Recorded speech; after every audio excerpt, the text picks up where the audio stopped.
um crime chocante envolvendo uma das famílias mais influentes de Hollywood.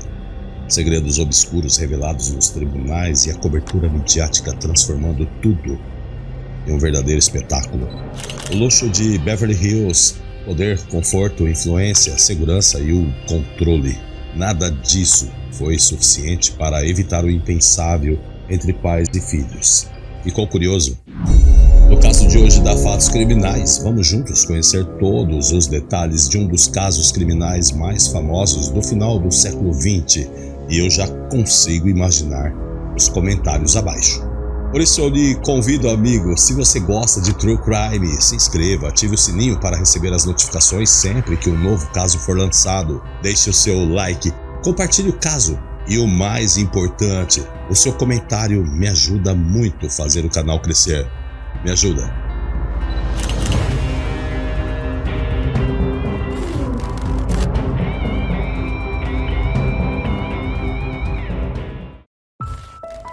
Este caso eu começo assim.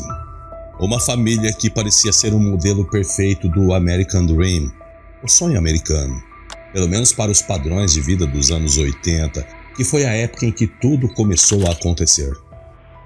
Uma família cheia de posses, luxos, privilégios, segurança, conforto e tudo mais que envolve esse mundo dos super ricos. Para começar a construir o cenário desse caso, preciso te contar sobre essa família, os Menendez. Começamos pelo José Menendez, o patriarca. Ele era um imigrante cubano que chegou ao topo e se tornou um homem muito bem sucedido profissionalmente. Nascido em Cuba, emigrou para os Estados Unidos depois da Revolução Cubana dos anos 1950. Nessa época, ele morou de favor no sótão da casa de um primo, até ganhar uma bolsa de estudos para natação em uma universidade. Desde sempre, José valorizou os esportes e a importância dessa bolsa de estudos na vida dele. Depois de algum tempo morando na casa do seu primo, ele conheceu Katie, sua futura esposa. Na época, ela também era estudante na universidade que ele estudava e era conhecida na região por ter ganhado um concurso de beleza. Depois de se conhecerem, se apaixonaram e se casaram. José estudou bastante e deixou de trabalhar lavando pratos para se tornar um executivo bem-sucedido do ramo de entretenimento. É importante ressaltar que tanto José quanto Katie estavam muito preocupados com a imagem pública da família que estavam construindo. Eles tiveram 2 filhos, Joseph Lyon Menendez, nascido no dia 10 de janeiro de 1968 em Nova York, e seu irmão Eric Galen Menendez, nascido no dia 27 de novembro de 1970 em Nova Jersey. José passou o início dos anos 80 liderando a RCA Records. Lá ele foi responsável por participar de muitas bandas famosas mundialmente, como Duran Duran e The Eurythmics. Apesar de todo esse sucesso, os filhos viviam sob uma pressão intensa. José acreditava que eles precisavam ter sucesso e prosperar, assim como ele fez. Embora Lyle e Eric fossem criados nesse padrão, a realidade era que, mesmo com todos os privilégios, eles não tinham um desempenho escolar satisfatório. A pressão que o pai exercia sobre eles para que fossem bem-sucedidos se manifestava em sua insistência para que participassem de esportes, além, claro, de se destacarem na escola. Já o relacionamento entre os irmãos Eric e Lyle era bom. Eric sempre foi o maior admirador do irmão mais velho, Lyle, querendo ser como ele. Eles cresceram em uma mansão em um bairro de classe alta de Princeton. Tinham tudo o que eles queriam. Faziam tudo o que estavam ao alcance das posses dos pais. Mas, apesar de terem todo esse suporte financeiro da família, os professores comentaram que os dois tinham comportamentos que não condiziam com a idade, agiam como crianças mais novas, mas sempre que tentavam alertar essa questão ao José, ele parecia ignorar. Também traz que José era extremamente controlador, decidindo absolutamente tudo: o que os filhos iriam comer, onde iriam, quais amigos eram adequados para se relacionarem e quais não serviam.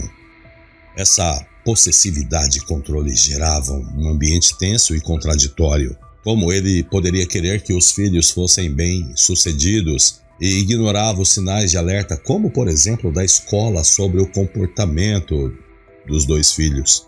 Além disso, ao longo da história veremos como a vida da família Menendez chamou a atenção da mídia, transformando-se em um verdadeiro espetáculo, quase como um reality show. A cobertura sensacionalista do caso seria um reflexo da obsessão do público por histórias de crime, mistério e drama familiar. Então fica a pergunta: como essa história de aparências e pressão vai se desdobrar? Vamos juntos descobrir isso. Bom, algum tempo depois, os filhos finalmente se envolveram com um esporte, o tênis, e José teve o que tanto queria, a prática de um esporte na vida dos seus filhos. Ele sempre desejou que eles seguissem o mesmo caminho que ele havia trilhado com a natação, e aparentemente o tênis foi o esporte que conquistou os dois, e eles realmente gostavam. É até comum que os pais projetem certas expectativas nos filhos, não é verdade? Querendo ou não, muitos pais fazem isso, idealizando como eles vão ser, como vão ser vistos pela sociedade e como, enquanto pais, podem moldar esses filhos para corresponder a essas expectativas. Mas o que a gente percebe no caso dos irmãos Menendez é que essa cobrança parecia ultrapassar os limites normais, atingindo um nível preocupante. Com o passar do tempo, os sinais começaram a aparecer. Eles desenvolveram comportamentos ansiosos, relacionados a ranger os dentes, sentiram fortes dores de estômago que se assemelhavam à gastrite nervosa e, acredite se quiser, chegaram até a desenvolver gagueira. Quando Lyle tinha 14 anos, ele ainda brincava com ursinhos de pelúcia, algo incomum para alguém da sua idade. Esse comportamento já era um sinal de que algo não ia bem.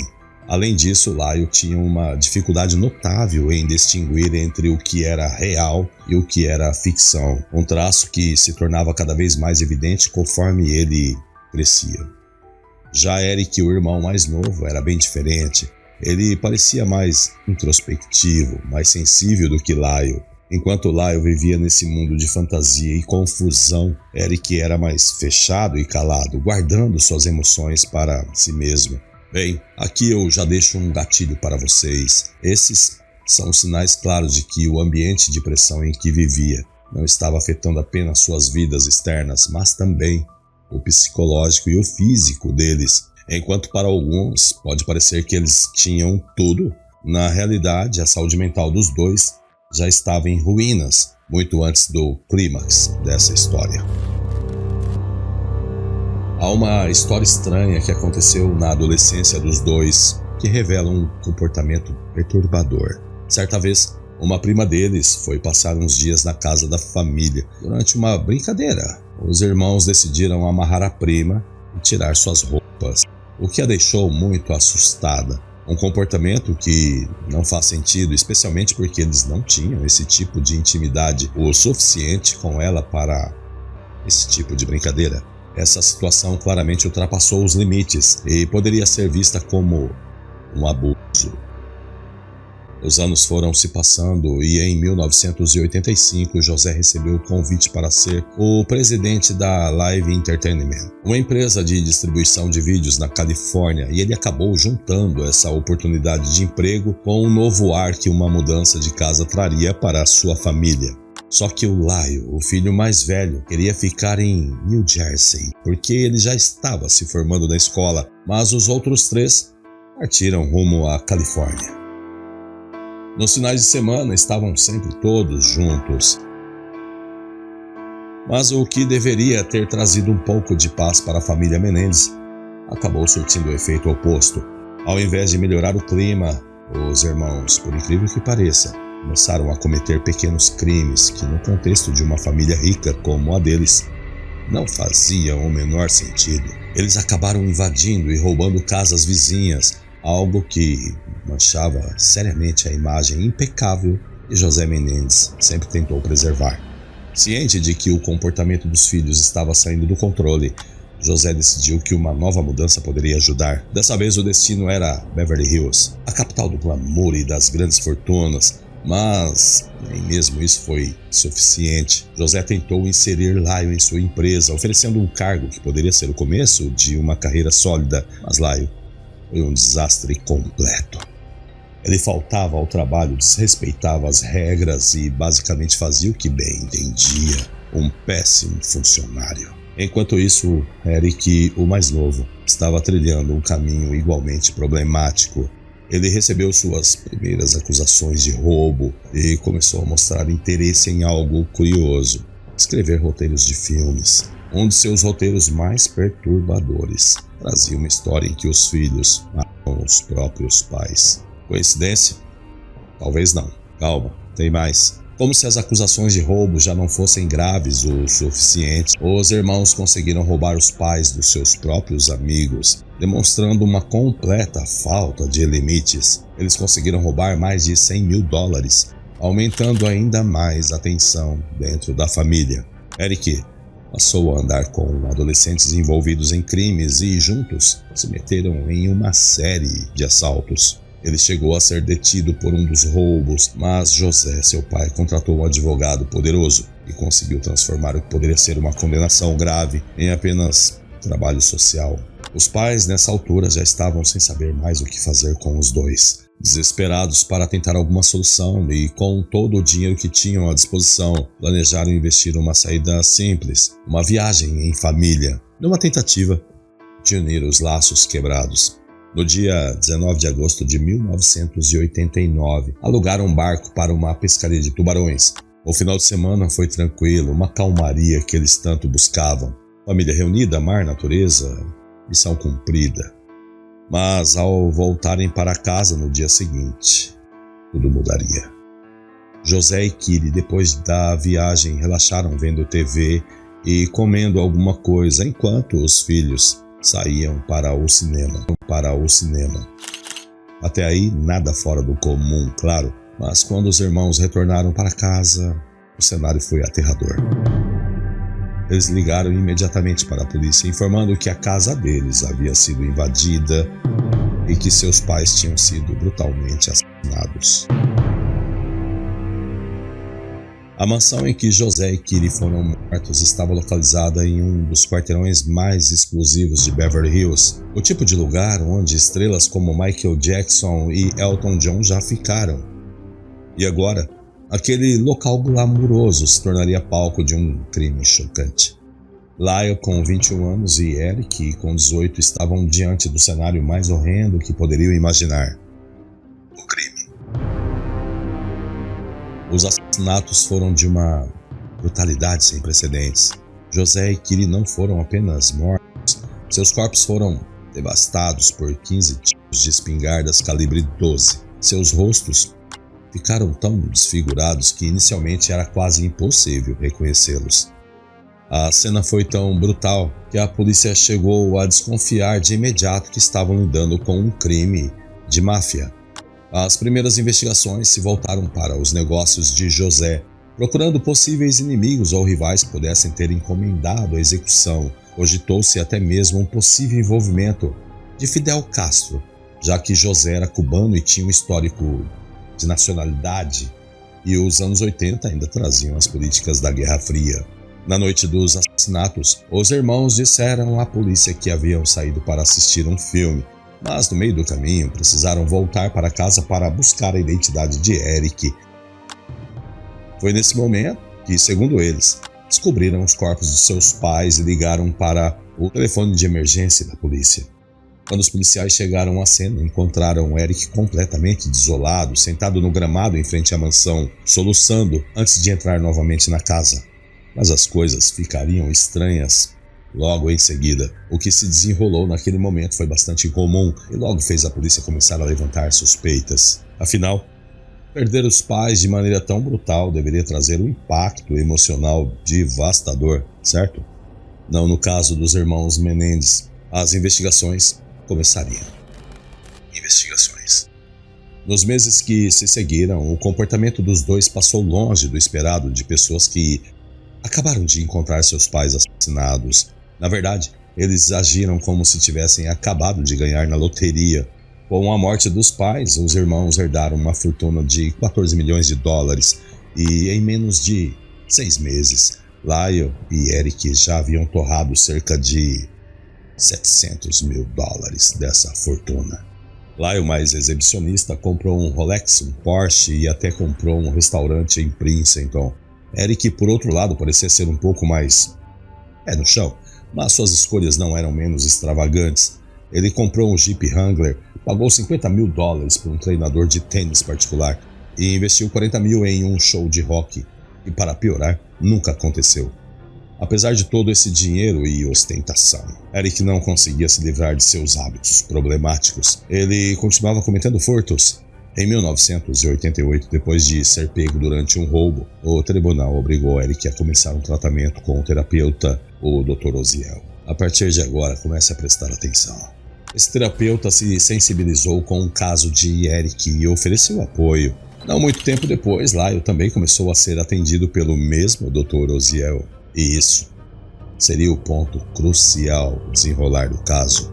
A confiança entre Eric e o Dr. Oziel foi crescendo aos poucos, até que em uma das sessões, algo impensável aconteceria. Eric confessou o crime. Ele revelou que ele e Lyle, seu irmão, foram os responsáveis pelo assassinato brutal de seus pais. Foi um momento de choque absoluto para o terapeuta, que apesar do compromisso ético da relação médico-paciente, não conseguiu manter essa informação somente para si. Ele confidenciaria para sua namorada Smith. Oziel, contudo, não parou por aí. As sessões de terapia continuavam e ele gravou uma fita contendo a confissão dos irmãos Menendez sobre o crime. Mas tempos depois, por causa de uma discussão entre o casal, Smith resolveu usar dessa informação privilegiada e entrou em contato com a polícia de Beverly Hills para contar que os irmãos Menendez confessaram o assassinato de seus pais e que ela tinha as fitas como prova. A partir desse momento, o cerco começava a se fechar. Lyle foi preso imediatamente, enquanto Eric, que estava em Israel, voou para Miami e logo em seguida para Los Angeles, onde se entregou à polícia. A situação começava a complicar para os irmãos. Pessoal, só um instante, por favor. Aqui surge uma grande questão que se tornou o ponto de maior debate do caso. Essas fitas, gravadas durante as sessões de terapia, deveriam ser protegidas pela confidencialidade entre médico e paciente? Ou poderiam ser usadas como provas contra os Menendez? Deixe nos comentários. É importante abrir esse debate. Esse dilema legal e ético travou o julgamento por quase 2 anos, enquanto os advogados de defesa lutavam para que as acusações fossem consideradas inadmissíveis no tribunal. No entanto, finalmente, a Suprema Corte da Califórnia decidiu que 2 das 3 fitas poderiam ser usadas como prova, incluindo uma que continha uma crucial admissão de culpa de Lyle. Julgamento. O julgamento começou em 1993 e o caso Menendez foi transmitido ao vivo por uma rede a cabo relativamente nova, chamada Corte TV. Essa rede tinha um objetivo claro: transformar o sistema legal em entretenimento, como se os casos criminais fossem uma espécie de reality show, tipo um BBB do True Crime. Eles transmitiram o julgamento e cobriram por horas tudo o que acontecia antes e depois de cada sessão, o que ajudou a alimentar a comoção nacional e a obsessão pelo caso. E nesse clima todo, acabou vindo uma revelação bombástica. Em pleno tribunal, Lyle e Eric alegaram que o abuso emocional imposto por seu pai era apenas a ponta do iceberg. Segundo eles, os abusos foram muito piores. Ambos teriam sido molestados desde a infância por José Menendez e não para por aí. Também acusaram a mãe Kitty de ser negligente e até cúmplice. Essa revelação chocou a nação e dividiu a opinião pública. Afinal, estavam falando a verdade ou essa era uma tentativa desesperada de pretexto para o assassinato? Deixe a sua opinião nos comentários.